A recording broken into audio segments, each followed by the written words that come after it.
մեր ունեցած հարցուպատասխաններից հետո խնդրեմ։ Առաջին փայլակվարական Ֆինգից անմիջապես հետո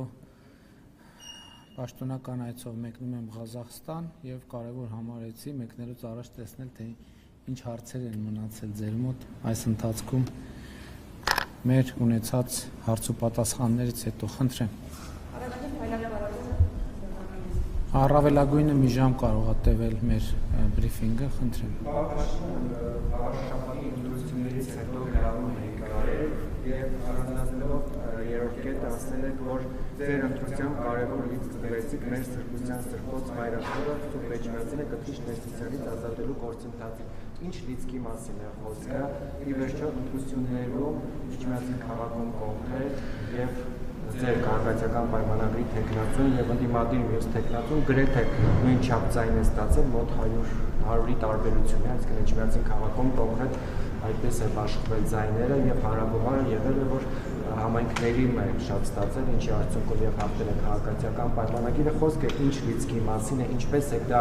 ստացել այդ հավաքումը, ինչպես է իրացնելու, ի վերջո երբ է կարողանալու ձեր ասած հոգեվոր հավաքը եւ նկատելի է, որ այն եկեղեցիներում, որտեղ դուք Կիրակի օրերը չեք գնում պատարագի, մարդիկ չեն գնում, այդ թվում եւ ձեր աջակիցները, օրինակ Հովանավանք 2 անգամ գնացիք, ձեր հետևից եկել էին մարդիկ, երրորդ անգամ դուք Հովանավանք չգնացիք, նախընտրեցիք այլ եկեղեցի,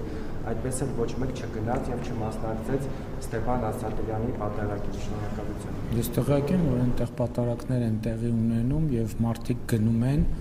ոչ պակաս, քան գնում էին իմ գնալուց առաջ։ Եվ կամ դուք սխալ տեղեկություն ունեք, դուք եղել եք անձամբ այնտեղ։ Այո։ Դե գիտեք, ես գիտեմ, որ մարդիկ ես էլ անձամբ չեմ եղել, բայց ես ինֆորմացիայի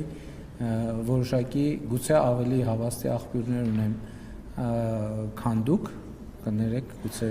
կարող է դուք ավելի հավաստի աղբյուրներ ունեք, բայց ես ունեմ հավաստի աղբյուրներ, եւ մարդիկ գնում են այնտեղ նորմալ հոգեվոր կյանքը շարունակվում է, ինչ վերաբերում է լիցքին, հենց այդ լիցքն է, լիցքի մասին է խոսքը, որ վաղար շաբաթում քաղաքացիական պայմանագիր կուսակցությունը եւ նրա տեխնացուն հաղթել են եւ ցանկացած քաղաքական տենց իրադարձություն լիցք է տալիս հենց վաղար շաբաթում նույնպես Էջմիածնում նույնպես ասենք հենց ինչ որ գրել է այդ նկատի ունեի հա ինչ վերաբերվում է մայրաթոռը ազատագրելու գործընթացին գիտեք շատ տարբեր մեկնաբանություններ կան դրա հետ կապված բայց այս դեպքն էլ է նա որ էլի նոր կտակարանի ձևակերպումը շատ պատեհ է, որ ես հաճախ եմ օգտագործում, պիտի նայեք եւ պիտի չտեսնեք, մայրաթոռի ազատագրման գործընթացը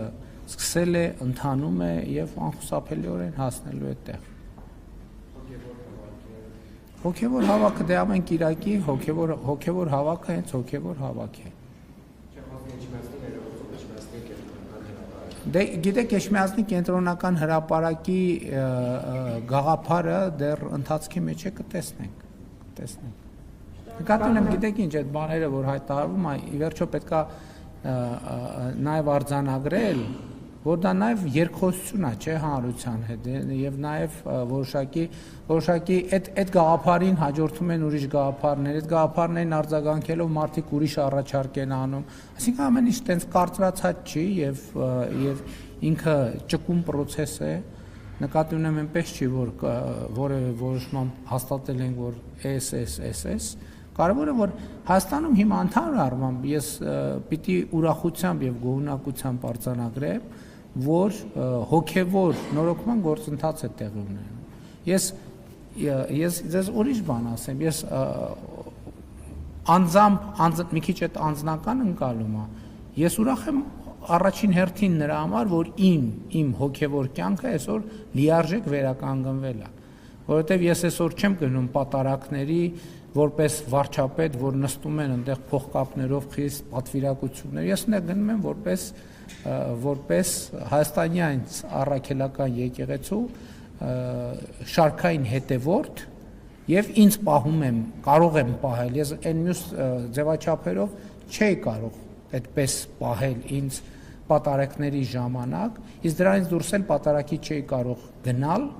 որովհետեւ այդ ապահովորականության մթնոլորտը որ կար, որ հաստատված էր, դա շատ մեծ արգելք էր։ Հիմա այդ արգելքը հաղթահարված է, ամենամեծ խնդիրը լուծված է, որ ես այսօր որպես Հայաստանի ծառայքելական Սուրբ եկեղեցու շարքային հետևորդ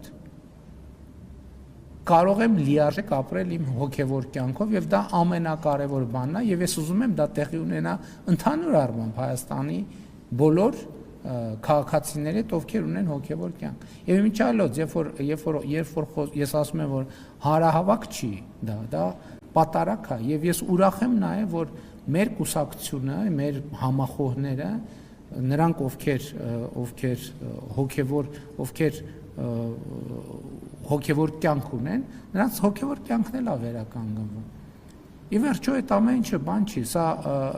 ձև չի եւ ես անձամբ շատ բավարարված եմ,